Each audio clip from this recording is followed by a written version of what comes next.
So when we did the prison Indyclass in the fall, that was the first Indyclass, and we ended up making decisions before we did the class and then in the running of the class itself, using a model of organizing that's non-hierarchical and comes from the activism from anti-authoritarian kind of collectives that a lot of us, most of us, had already been done in Montreal and at McGill. And that model of organizing, of doing meetings, and in our case, running a class, is one that we value and see as important politically in terms of, as was mentioned earlier, breaking down hierarchies of power and like actually changing the way we relate to each other socially. But also we think that it works really well. So it's been talked about in terms of our ground rules and how we ran the class, but we just want to try to talk a little bit more explicitly about that model of organizing and encourage people to keep it in mind when they're thinking about forming their own independent study class. What's the model called? Consensus-based organizing. Cool. Or non-hierarchical collectives, or people call it different things. But does that mean that everyone has to agree on everything said? No, consensus is thought of in different ways. Some people, a lot of times it's talked about as a formal model of decision making, where there's a process, proposals are made, and everybody often, the goal is to have everybody be on the same page and to talk about things in a way that allows everybody's perspectives to be included in the decision that gets made, as opposed to, that's kind of like in contrast to the usual majority decision making where a proposal gets made, people disagree, and then the outcome is based on what the most people think is right. And this is more trying to reconcile people's different opinions and have all different voices included. But that's kind of the formal model of the decision making. But perhaps more importantly for an Indyclass, because it's not a really politically contentious group, it's not like there's going to be different factions, so hopefully, though that would be kind of funny. And it's it's more that it's a model that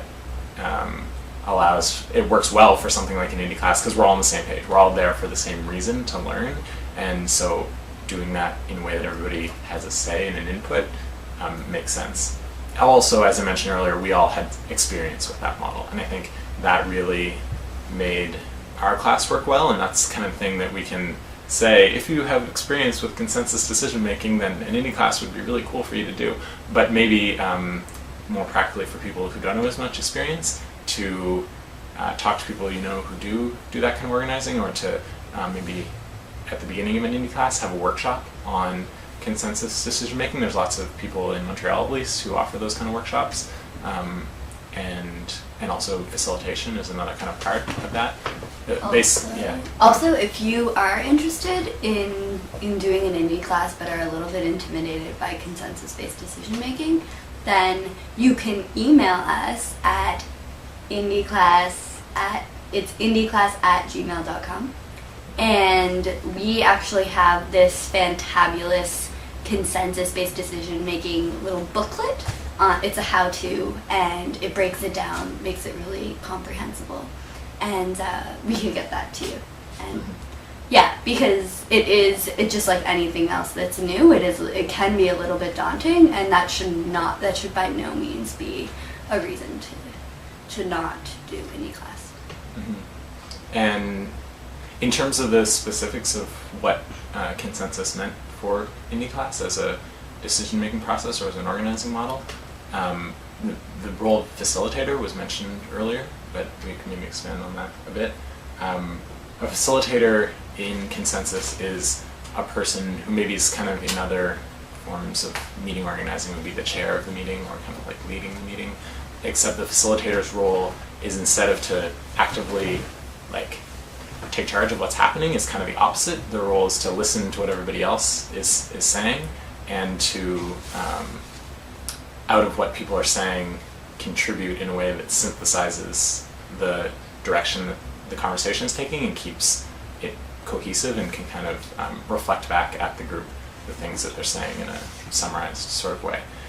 And so they just might say, they could take notes on what people are saying and then end up saying, it sounds like what we're wanting to do is this, and then they could make a proposal, and then people would talk about that more specifically and where they stand.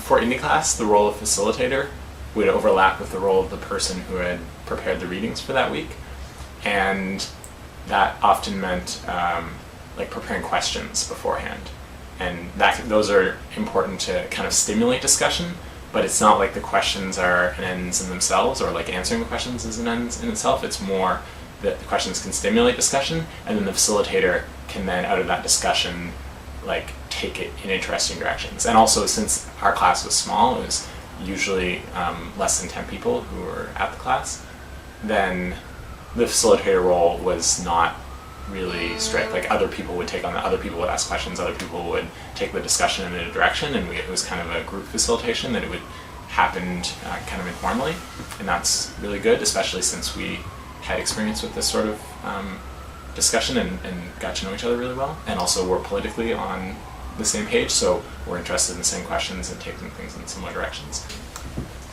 I think that I kind of said this a little bit earlier, but then we talked more about specifics of the consensus as a model.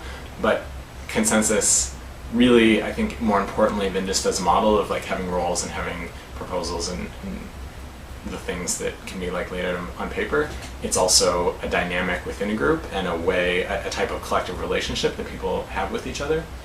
And as Nat and Taylor talked about before, in our case we specify that as, and I think applies generally, is one based on trust and relationships with each other, and valuing those relationships in themselves, and not just as an ends to whatever the goal of the group is. I think in our case, we really benefited from the fact that pretty much everybody in the group already knew each other from before, and so having that to some extent through friendships and other groups that we had been involved with, we had that trust in those relationships established. I guess that for Indyclasses in the future would be something to keep in mind, that having pre-established connections really makes the group work well and makes the class work well. It was based on our experience. But I don't think it's absolutely necessary to have those pre-established, but if they weren't there already, it would be really necessary. And this is going back to what Nat and I were saying earlier about starting the class early, to meet with each other, to get to know each other, to get to trust each other, and to build the relationships that then could be the basis for the type of consensus and the type of collective decision-making, collective organizing of a class and running of a class that made the Indyclass successful and makes it worthwhile.